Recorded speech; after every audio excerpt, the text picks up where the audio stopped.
Hola nuevamente, bienvenidos a esta clase donde estamos estudiando el curso de las epístolas paulinas. Y ya hemos empezado a hablar acerca, ¿verdad?, de las cartas que el apóstol Pablo escribió. Y hoy vamos a continuar adentrándonos un poquito más a detalle, a ver algunas consideraciones y las enseñanzas que Dios nos da a nosotros a través de la primera carta que inspiró para que el apóstol Pablo escriba a la iglesia de Tesalónica. Así que hoy nos vamos a concentrar y enfocar a estudiar primera carta de Tesalonicenses y vamos a ir viendo algunos detalles al respecto.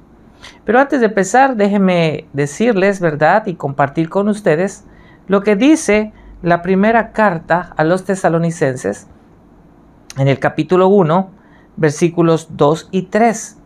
Que es parte, ¿verdad?, no solamente de lo que el apóstol Pablo empieza diciendo, sino después de la salutación, él da estas palabras. Damos siempre gracias a Dios por todos vosotros, haciendo memoria de vosotros en nuestras oraciones, acordándonos sin cesar delante del Dios y Padre nuestro, de la obra de vuestra fe, del trabajo de vuestro amor, y de vuestra constancia en la esperanza en nuestro Señor Jesucristo.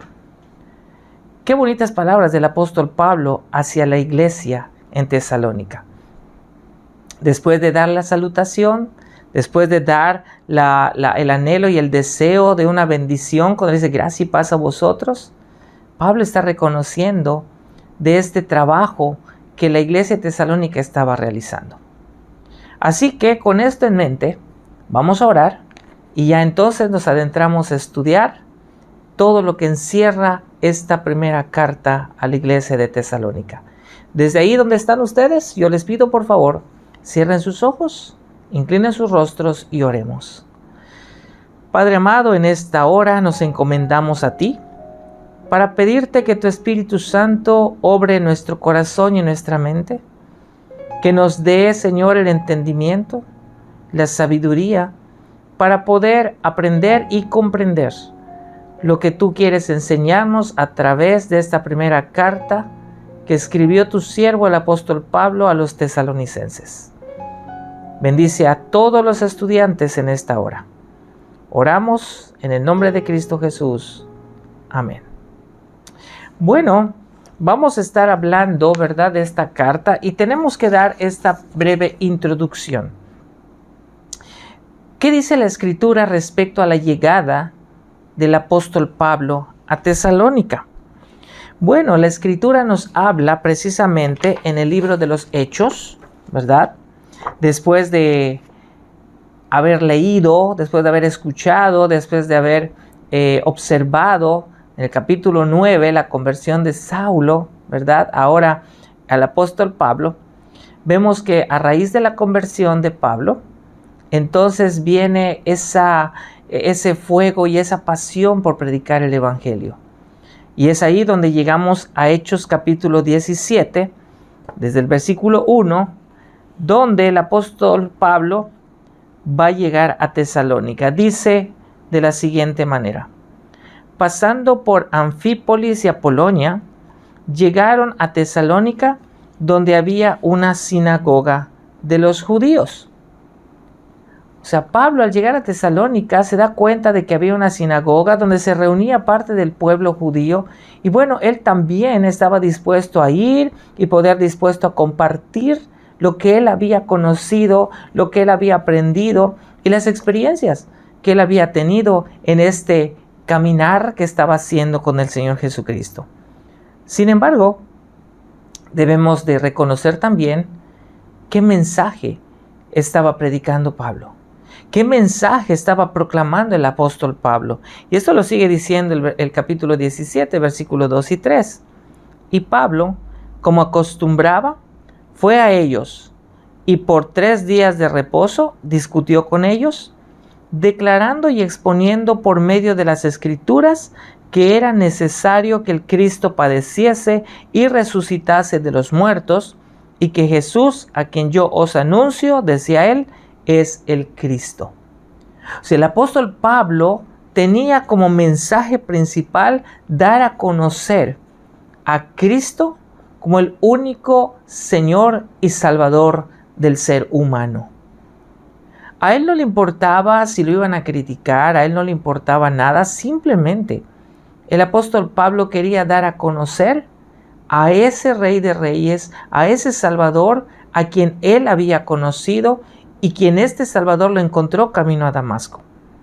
Él quería dar a conocer estas buenas nuevas. Él quería dar a conocer de la gracia de Cristo. Él quería dar a conocer acerca de lo que el hombre puede recibir cuando acepta al Señor en su corazón y cuando se arrepiente de sus pecados. Implícitamente en el mensaje de Pablo está incluido el mismo mensaje que dieron los demás apóstoles y el mismo mensaje que el Señor Jesús también dijo: arrepiéntanse, que el reino de los cielos se ha acercado. En otras palabras, Jesús dice: arrepiéntanse y bautícense. Así que el apóstol Pablo tenía este mensaje y no lo quería predicar solamente a los judíos, sino él también lo daba a conocer aún hasta los gentiles. Sin embargo, podemos dar a conocer en esta breve introducción que el apóstol Pablo, después de llegar a Tesalónica, después de haber compartido y convivido con los hermanos allí en la sinagoga, después de haber dado a conocer este mensaje, él obviamente siguió avanzando en su viaje. ¿Sí? Siguió avanzando y como dice Hechos 17:10, inmediatamente los hermanos enviaron de noche a Pablo y a Silas hasta Berea, y ellos, habiendo llegado, entraron en la sinagoga de los judíos. O sea, de Tesalónica se fueron directo a Berea, y en Berea también dice la Escritura que había una sinagoga, y el apóstol Pablo también tuvo la oportunidad de compartir con ellos. Pero no solamente llegó a Berea. El versículo 15 de Hechos 17 dice: y los que se habían encargado de conducir a Pablo le llevaron a Atenas, y habiendo recibido orden para Silas y Timoteo de que viniesen a él lo más pronto que pudiesen, salieron. Entonces Pablo llega a Tesalónica, predica el evangelio, se va a Berea, se dirige a Atenas y finalmente llega a Corinto. Hechos 18:1. Después de estas cosas, Pablo salió de Atenas y fue a Corinto. Bueno, por lo menos ya vemos cómo está el avance, ¿verdad?, de este viaje que el apóstol Pablo estaba haciendo.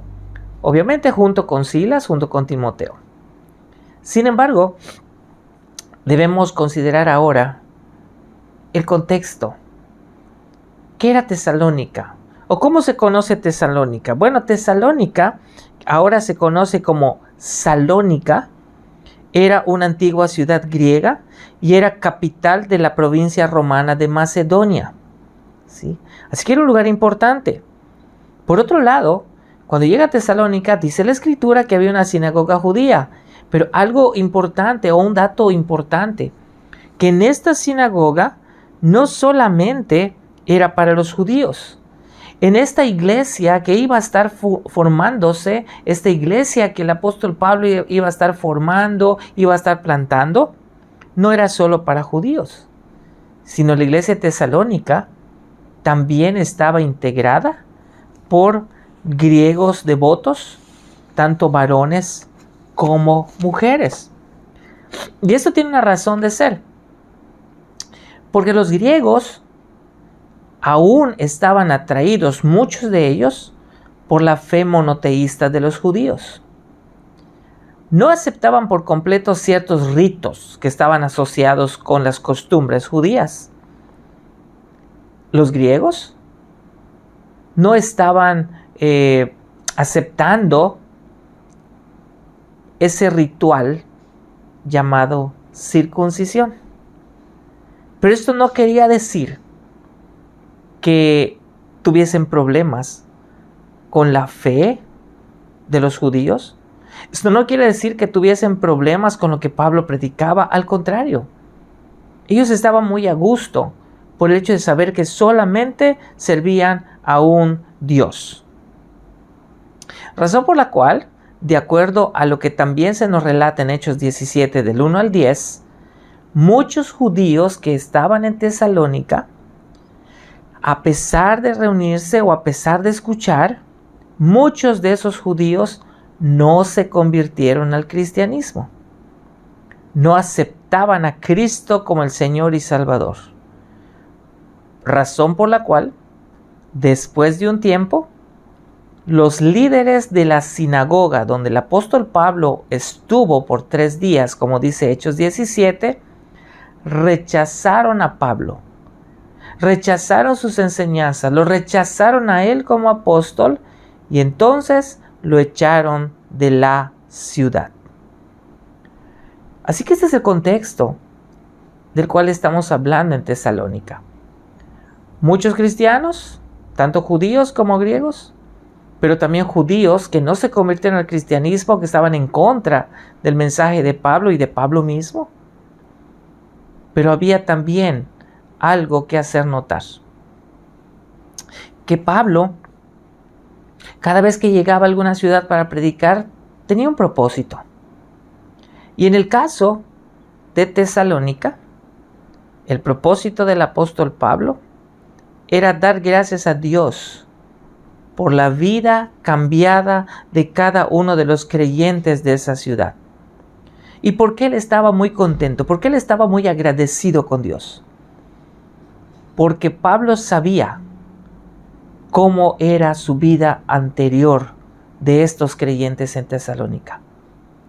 Él sabía que estos hombres y mujeres que hoy son creyentes en Cristo habían sido idólatras y se habían convertido a Cristo.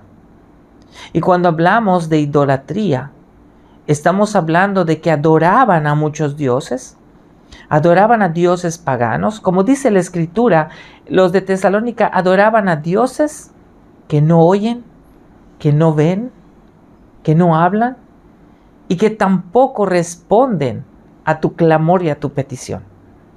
Entonces muchos de estos ciudadanos de Tesalónica escucharon el Evangelio, aceptaron a Cristo y habían dejado su vida pasada, su vida pagana, su vida de idolatría, y ahora se habían convertido a Cristo buscando servir al Señor y dando testimonio y dando evidencia de que realmente ellos también estaban en la misma sintonía que el apóstol Pablo.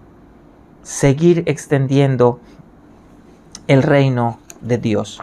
Por eso, cuando nosotros leemos, y eso está también en sus guías, si usted quiere ver allá en la página 2 de sus guías, donde dice propósito, que es el punto 3.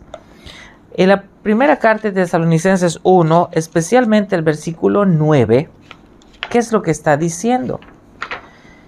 Porque ellos mismos cuentan de nosotros la manera en que nos recibisteis y cómo os convertisteis de los ídolos a Dios para servir al Dios vivo y verdadero.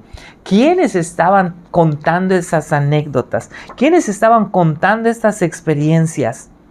Estos creyentes, porque estaban recordando su vida pasada, pero también estaban contentos y agradecidos de que ahora viven una nueva vida en Cristo. Sin embargo, el propósito del apóstol Pablo no era solamente dar gracias a Dios por esa vida cambiada, sino hay algunas razones más por las que el apóstol escribe a los de Tesalónica en esta primera carta. 1 Tesalonicenses 2, 2 al 10, si ustedes lo pueden leer allá, dice: pues habiendo antes padecido y sido ultrajado en Filipos, como sabéis, tuvimos de nuevo en nuestro Dios para anunciaros el Evangelio de Dios en medio de gran oposición. Porque nuestra exhortación no procedió de error ni de impureza, ni fue por engaño. sino que según fuimos aprobados por Dios, para que se nos confiese el Evangelio. Así hablamos, no como para agradar a los hombres, sino a Dios que prueba nuestros corazones. Porque nunca usamos de palabras lisonjeras, como sabéis, ni encubrimos avaricia. Dios es testigo. Ni buscamos gloria de los hombres, ni de vosotros, ni de otros, aunque podíamos seros carga como apóstoles de Cristo. Antes fuimos tiernos entre vosotros como la nodriza que cuida con ternura a sus propios hijos. Tan grande es nuestro afecto por vosotros, que hubiéramos querido entregaros no solo el Evangelio de Dios, sino también nuestras propias vidas, porque habéis llegado a sernos muy queridos. ¿Por qué os acordáis, hermanos, de nuestro trabajo y fatiga, cómo trabajando de noche y de día, para no ser gravosos a ninguno de vosotros, os predicamos el Evangelio de Dios? Vosotros sois testigos, y Dios también, de cuán santa, justa e irreprensiblemente nos comportamos con vosotros los creyentes. Pablo tenía la razón de haber escrito esto. Y esta razón era hablar, dar a conocer sobre todos los chismes que había en su contra. Todo lo que la gente decía, todo ese falso testimonio, todas esas calumnias que se habían levantado en contra de Pablo. Pero también Pablo está diciendo los motivos por el cual él predica el Evangelio. Él no quiere ser gravoso para ningún creyente en Jesucristo. Él era esforzado, él trabajaba. Y si usted se acuerda de la vida de Pablo, Pablo era un empresario. Pablo tenía una empresa, un negocio de tiendas de campaña. Así que si podemos ver la vida de Pablo, podríamos pensar por un momento que Pablo no tenía la necesidad económica. Pero Pablo siempre apreciaba cuando las iglesias, cuando los creyentes ofrendaban y le enviaban para el extendimiento de la obra de Dios. Y también Pablo habla acerca de su trabajo, que él estaba concentrado, enfocado a dar a conocer las buenas nuevas de salvación. Otra de las razones de las que Pablo habla aquí en su primera carta, esta la encontramos en el capítulo 3, versículos 6 al 9. Pero cuando Timoteo volvió de vosotros a nosotros y nos dio buenas noticias de vuestra fe y amor, y que siempre nos recordáis con cariño, deseando vernos, como también nosotros a vosotros. Por ello, hermanos, en medio de toda nuestra necesidad y aflicción, fuimos consolados de vosotros por medio de vuestra fe, porque ahora vivimos si vosotros estáis firmes en el Señor. Por lo cual, ¿qué acción de gracias podremos dar a Dios por vosotros, por todo el gozo con que nos gozamos a causa de vosotros delante de nuestro Dios? Pablo estaba expresándole ese regocijo que sentía por las buenas noticias. Pero también Pablo escribe a la iglesia tesalónica para responder preguntas que tienen que ver más que nada con la parusía. ¿Usted sabe qué es la parusía? Es la segunda venida de Cristo. Capítulo 4 de 1 Tesalonicenses 13 al 18 dice: Tampoco queremos, hermanos, que ignoréis acerca de los que duermen, para que no os entristezcáis como los otros que no tienen esperanza. Porque si creemos que Jesús murió y resucitó, así también traerá Dios con Jesús a los que durmieron en él. Por lo cual os decimos esto en palabra del Señor, que nosotros que vivimos, que habremos quedado hasta la venida del Señor, no precederemos a los que durmieron. Porque el Señor mismo, con voz de mando, con voz de arcángel y con trompeta de Dios, descenderá del cielo, y los muertos en Cristo resucitarán primero. Luego nosotros, los que vivimos, los que hayamos quedado, seremos arrebatados juntamente con ellos en las nubes para recibir al Señor en el aire, y así estaremos siempre con el Señor. Por tanto, alentaos los unos a los otros con estas palabras. Pablo está fortaleciendo la confianza, la esperanza en que Cristo va a regresar.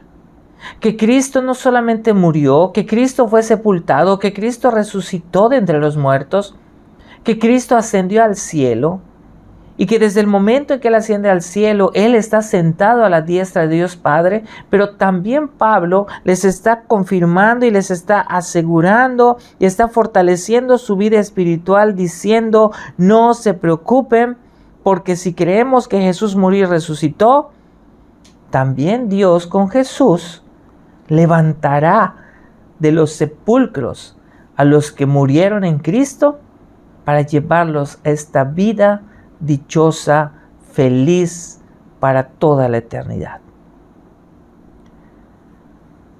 También, todo el capítulo 5, Pablo está respondiendo sobre los acontecimientos que ocurren a los cristianos que mueren antes de que Cristo regrese. En un sentido, lo que el apóstol Pablo está haciendo en el capítulo 5 es decirles a los hermanos, no tengan miedo, no tengan temor de morir. Si mueren, ustedes están directamente gozando de la presencia del Señor, esperando ciertamente la resurrección de la carne. Pero no tienen que temer a la muerte. ¿Por qué? Porque hay una esperanza de que viviremos juntamente con el Señor. Y eso lo dice el capítulo 5, versículo 10. Quien murió por nosotros para que ya sea que velemos o que durmamos, vivamos juntamente con Él. Pero también sigue el apóstol Pablo dando razones, propósitos de su carta. El versículo 14 del capítulo 5 dice, también os rogamos, hermanos, que amonestéis a los ociosos, que alentéis a los de poco ánimo, que sostengáis a los débiles, que seáis pacientes con todos. Pablo está dando consejos. El versículo 14 son consejos, son instrucciones que el apóstol está dando porque él entiende que todavía hay una falta, hay una deficiencia en el gobierno de la iglesia. Hay una deficiencia en la gobernabilidad en la vida de la iglesia.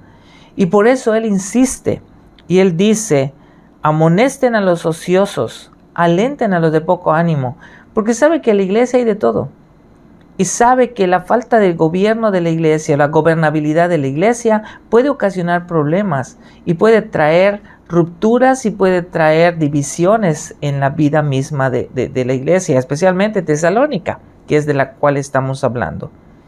Pero al final, tanto el capítulo 3 como el capítulo 5, Pablo anima a los creyentes a seguir creciendo en la gracia. Entonces, si nosotros vemos esto que el apóstol Pablo tenía como razones o propósitos por escribir la carta a los de Tesalónica, la problemática o estas razones no son diferentes a nuestras épocas actuales.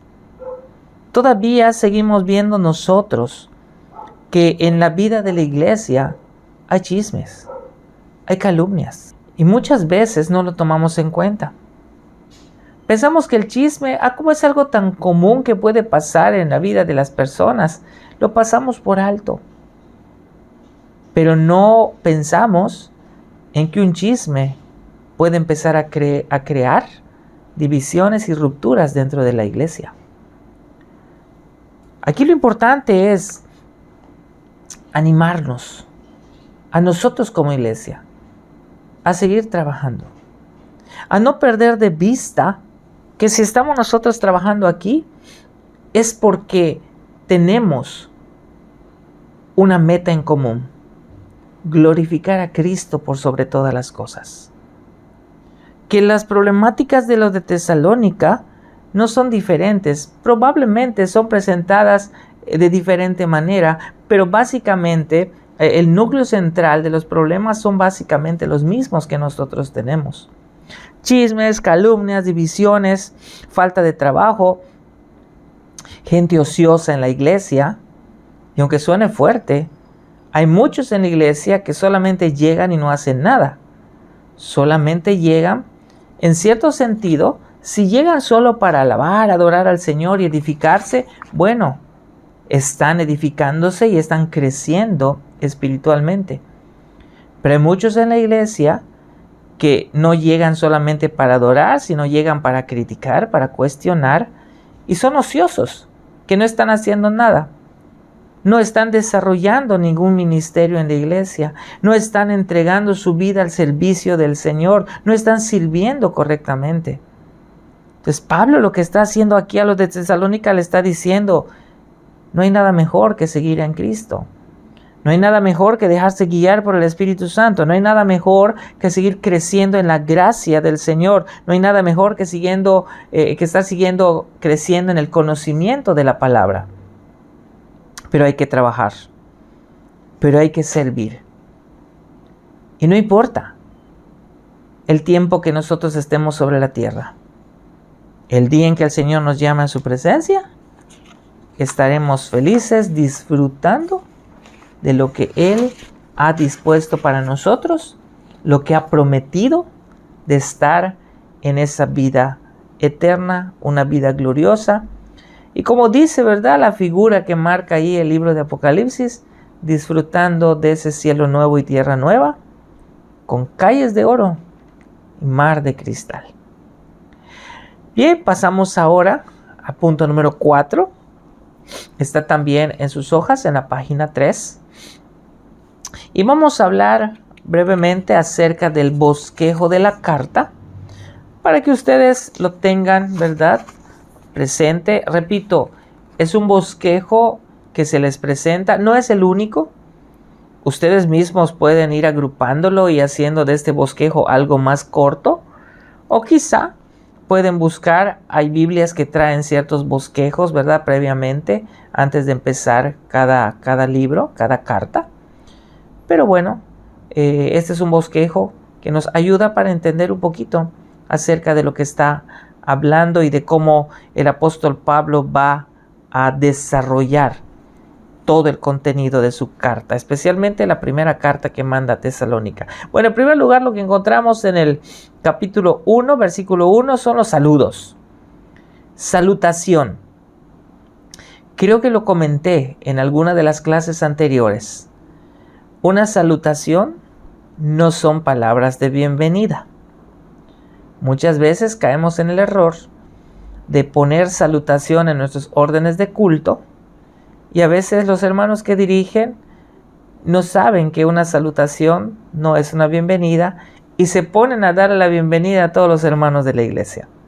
No, la salutación es un deseo, es un anhelo, son palabras de bendición para la iglesia. Entonces Pablo empieza con esta salutación a la primera carta a los tesalonicenses, donde él dice quién es Silvano o Silas, Timoteo, y se dirige a la iglesia de Tesalónica. Y bueno, al final de la salutación dice: gracia y paz sean a vosotros, de Dios nuestro Padre y del Señor Jesucristo. Son palabras de bendición en un sentido. Segundo punto de la carta. Lo que hace el apóstol Pablo es dar una reseña del ministerio desarrollado a los tesalonicenses y las relaciones que existen con ellos. Esto lo vemos a través de ciertos puntos, ciertas temáticas que Pablo va a empezar a dar, y esto lo vamos a encontrar obviamente del capítulo 1, versículo 2 hasta el capítulo 3, versículo 13. ¿Cuáles son estos subtemas del cual Pablo desarrolla? Número 1, el agradecimiento a Dios por el fiel testimonio de la iglesia. Y en este fiel testimonio y en este agradecimiento, Pablo hace dos cosas. Agradece a Dios por su obra allá en Tesalónica, y lo segundo es que hace una explicación, una reseña de la próspera aceptación del Evangelio. Después, capítulo 2, del 1 al 16, Pablo recuerda el ministerio que desarrolló en Tesalónica, lo que vivió con ellos, lo que predicó, lo que compartió. Del versículo 17 al 20 del mismo capítulo 2 nos muestra Pablo esos esfuerzos que está haciendo para volver a visitar a esta iglesia que se está convirtiendo, a esta iglesia que tiene nuevos creyentes, a esta iglesia que ya alberga tanto judíos como gentiles, nuevas criaturas. Después, vemos en el capítulo 3 del 1 al 13 que en lugar de Pablo, Timoteo es enviado a esta iglesia con un mensaje, y ella habla acerca del propósito de la visita de Timoteo, pero también nos habla acerca del informe de Timoteo y la reacción que causó este informe en la vida de Pablo. Y lo desarrolla en cuatro puntos importantes. Primero, obviamente, la información que Timoteo le da a Pablo. Segundo, la expresión del gozo que siente el apóstol Pablo por este informe y por el hecho de saber cómo están trabajando los hermanos en la iglesia. Luego dice Pablo cómo desea visitar a la iglesia, que tiene un deseo en su corazón de poder estar y compartir con estos hermanos. Y termina este informe con una oración del apóstol Pablo pidiéndole al Señor por la vida de estos cristianos en la iglesia. Tercera parte de la carta, del capítulo 4 al capítulo 5, versículo 28. Habla acerca, ¿verdad? Da una pequeña explicación a manera de introducción. Luego habla acerca de la verdadera santificación corporal. Pablo les hace notar que ellos están en un proceso de santificación como pueblo, como cuerpo de Cristo.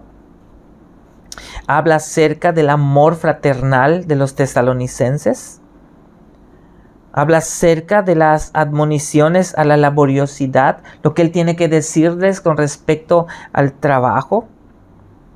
Habla de los muertos cristianos, o los muertos que fallecieron en Cristo, pero también les habla acerca de la resurrección, y les habla de la gloriosa esperanza de la resurrección, les habla de las circunstancias de la resurrección, les habla también de la traslación de los justos vivos y de los resucitados.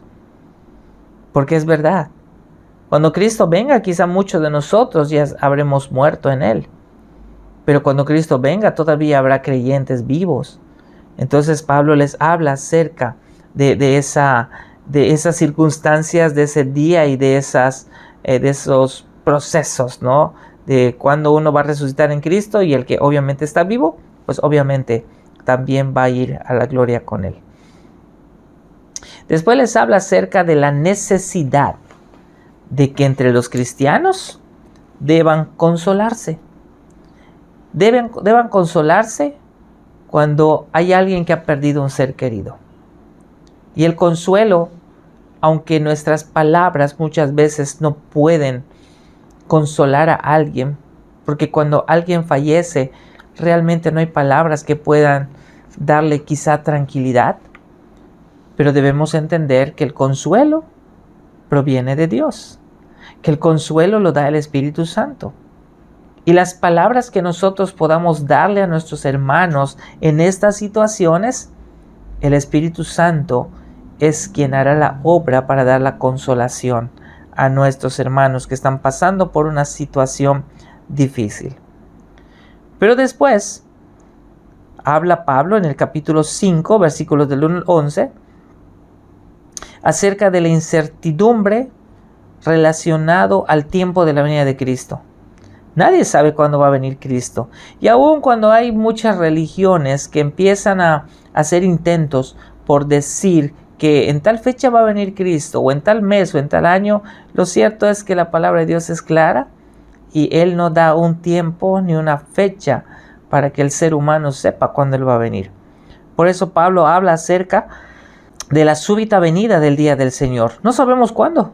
Va a ser algo que no va a ser con aviso. Va a ser un momento glorioso, como dice muchas veces cantos cristianos. Y para que esto pueda ser más impactante, los cristianos deben estar 100% preparados para recibir a su Señor. Como no sabemos cuándo va a venir el Señor Jesucristo, esto nos lleva entonces, dice Pablo, a poder estar siempre preparados, siempre listos para recibir al Rey.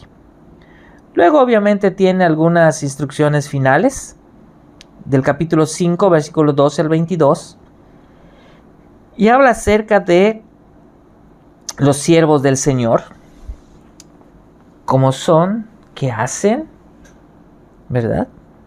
Habla acerca de la importancia de conservar la unidad en la iglesia, que a pesar de haber problemáticas, a pesar de haber situaciones difíciles, debe prevalecer la unidad. También habla acerca de siempre estar regocijados, siempre estar teniendo el gozo en nuestro corazón. Habla de la importancia también de la oración y habla también de que nosotros debemos ser muy agradecidos con Dios. Y habla acerca de la gratitud. Y luego él empieza a hablar de otras instrucciones posteriores. Y finalmente en su carta vemos la bendición final y las peticiones que el apóstol Pablo tiene. Y esto lo vemos ya al final de la carta, capítulo 5, versículos 23 al 28. El deseo de una santificación completa. Sabemos que nosotros estamos igual en un proceso de santificación, que es ser cada día más como Cristo. Que cada día de nuestra vida sea como la imagen del Señor Jesucristo. Y sabemos que esto sobre la tierra no va a ser completo. ¿Cuándo va a ser completo? Bueno, cuando estemos con Él en gloria. Y nuestra santificación, obviamente, ya sea estando con Él en el reino de los cielos. Luego tiene ya finalmente los peticiones y los saludos finales. Algunas peticiones que nosotros vemos. Bueno, peticiones que también son parte de la vida de comunidad, de la vida de iglesia. Orad por nosotros, dice Pablo.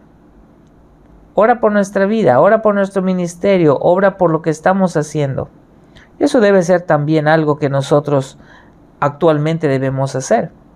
Orar unos por otros, orar por nuestros ministerios, orar porque la iglesia crezca, orar porque el evangelio avance, ¿verdad?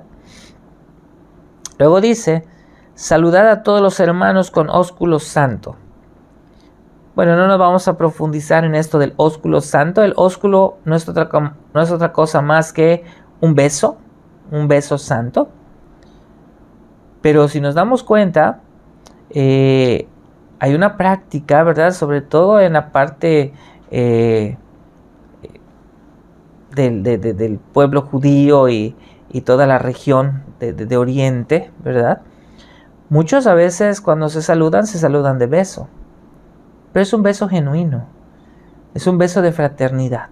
Entonces Pablo está diciendo, saluden a todos los hermanos y sean fraternos con ellos. Den un beso genuino, porque somos uno en Cristo. Y finalmente, termina la carta con una bendición. La gracia de nuestro Señor Jesucristo sea con vosotros, dice Pablo. Amén. Bueno, ahora pasamos a ver en nuestro punto número 5, que empieza, ¿verdad?, en la página 4. Y después vamos a ver, obviamente, algunos énfasis teológicos de Pablo. Vamos a ver aquí el contenido de la carta. En primer lugar, ¿qué es lo que está haciendo Pablo al escribir esta carta? Está respondiendo a las acusaciones en su contra. ¿Y cuál es la manera de cómo Pablo responde a esas acusaciones? Mostrándoles a ellos las cualidades que tiene el apóstol Pablo. Y no es para que él se vanagloríe. No está diciendo estas cualidades para que él aparezca como lo máximo para que él aparezca como una persona súper importante? No, Pablo lo está haciendo porque quiere mostrar las virtudes, las cualidades que Dios ha estado obrando en su vida a través del Espíritu Santo.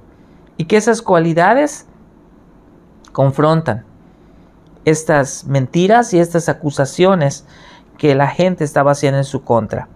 ¿Cuáles son algunas de las cualidades que muestra el apóstol Pablo en esta carta? En primer lugar, la fidelidad a Cristo y a la predicación de la sana doctrina.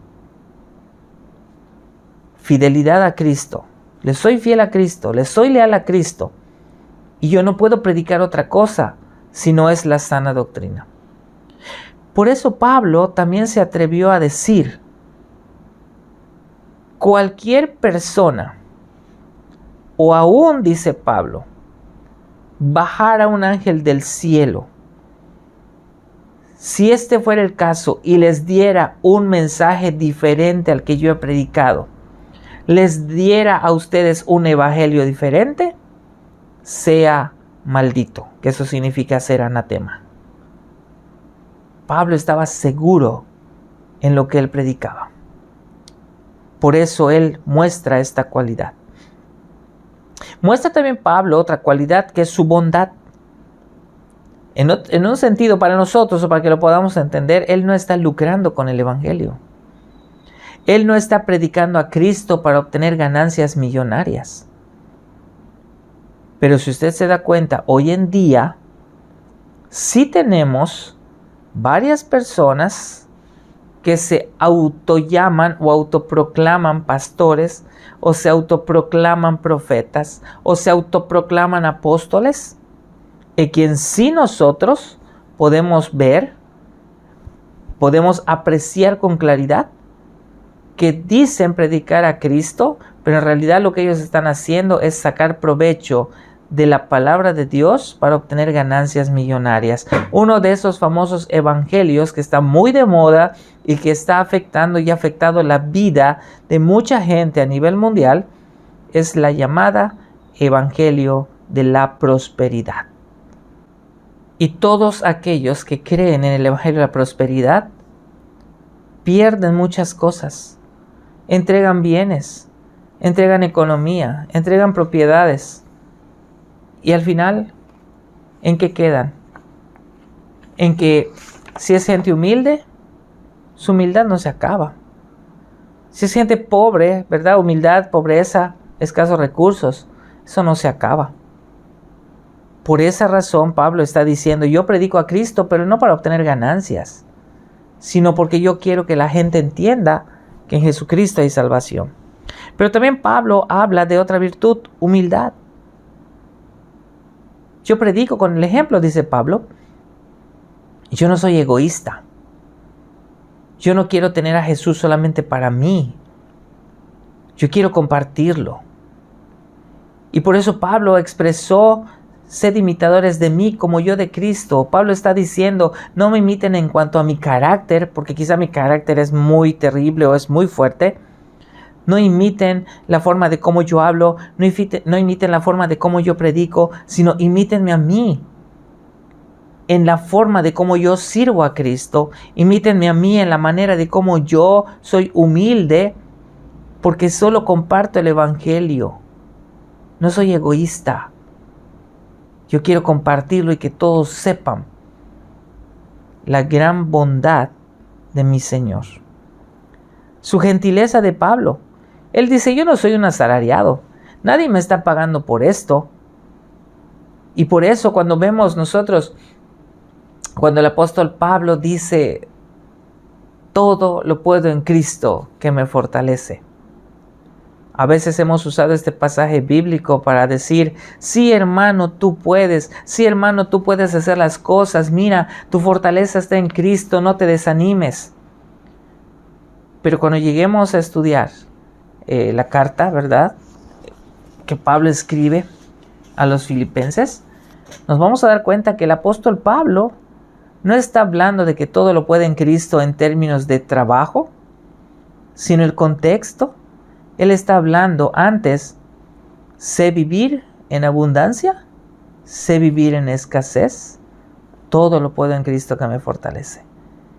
El contexto de ese pasaje es básicamente lo que aquí dice: yo tengo gentileza, yo no soy un asalariado. Las iglesias no me están dando a mí de acuerdo a lo que ellos tienen, de acuerdo a lo que ellos poseen, de acuerdo a su gratitud. Yo no se los estoy exigiendo. Siguiente, él tenía consideraciones. Y cuando hablamos de consideraciones es que él estaba sumamente preocupado por cada uno de los creyentes en Tesalónica. Oraba por ellos. Deseaba escuchar cómo estaban, cómo trabajaban, qué problemas tenían, para que lo ponga en oración. Así que él tenía en consideración a cada uno de ellos. Él también sentía amor por estas personas, amor por esta iglesia. Por eso él estaba dispuesto a invertir tiempo en ellos, estaba dispuesto a invertir tiempo para pasar cuantos días sean necesarios con ellos, compartir con ellos, enseñarles, edificarles.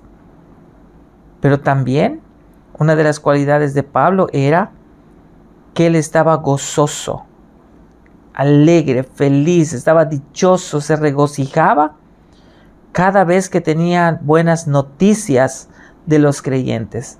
Y se regocijaba más cuando él escuchaba que aún en medio de las aflicciones que ellos podían pasar, ellos estaban trabajando y sirviendo a Cristo. Por eso, en la primera carta que estamos viendo ahorita en Tesalonicenses, en el capítulo 1, versículo 6, ¿verdad? Él dice: y vosotros vinisteis a ser imitadores de nosotros y del Señor, recibiendo la palabra en medio de gran tribulación, con gozo del Espíritu Santo.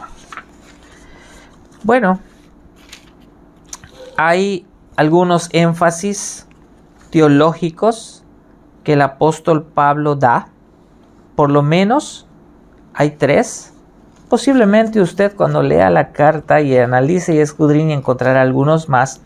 Pero por lo menos hay 3 énfasis teológicos del apóstol Pablo. El primero es la santidad. El segundo es la segunda y última venida de Cristo. Y su tercer énfasis teológico es dar a conocer los deberes prácticos que tenemos como cristianos. Brevemente, en cuanto a la santidad, ¿qué dice el apóstol Pablo? Bueno, en primer lugar, que la santidad es obra y es producida por el Espíritu Santo. También él dice que toda nuestra vida debe ser en santidad, que toda nuestra vida debe ser gobernada por la voluntad de Dios.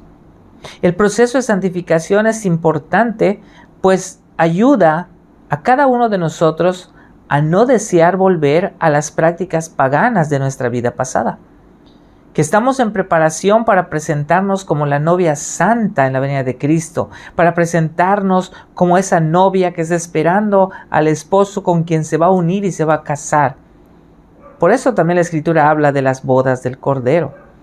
Y también Pablo dice y enseña que la santificación no es una obra, no es una labor, no es un logro humano. En el proceso de santificación, el ser humano es pasivo. Es verdad que usa los medios de gracia, pero en la santificación, quien hace la obra, obviamente es el Espíritu Santo. Por eso, en 1 de Tesalonicenses 5:24 dice: fiel es el que os llama, el cual también lo hará. Pero también Pablo habla de la segunda y última venida de Cristo.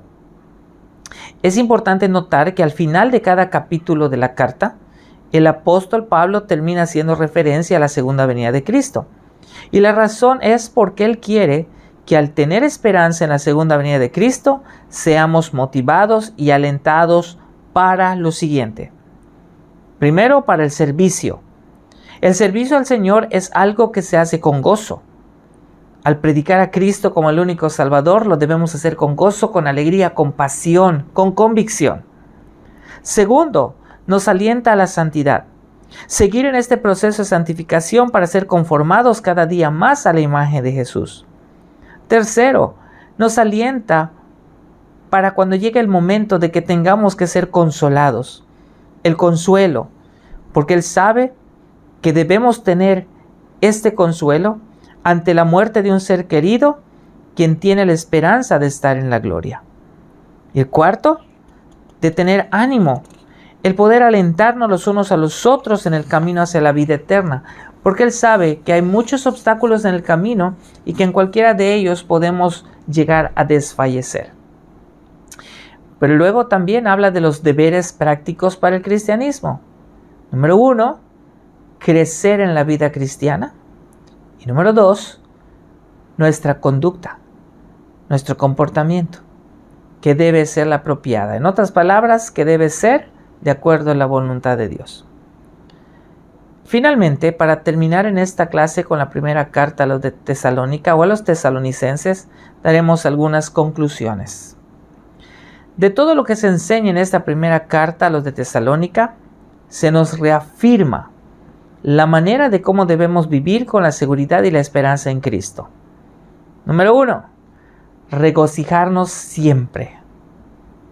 2, orad sin cesar. 3, dar gracias en todo y por todo.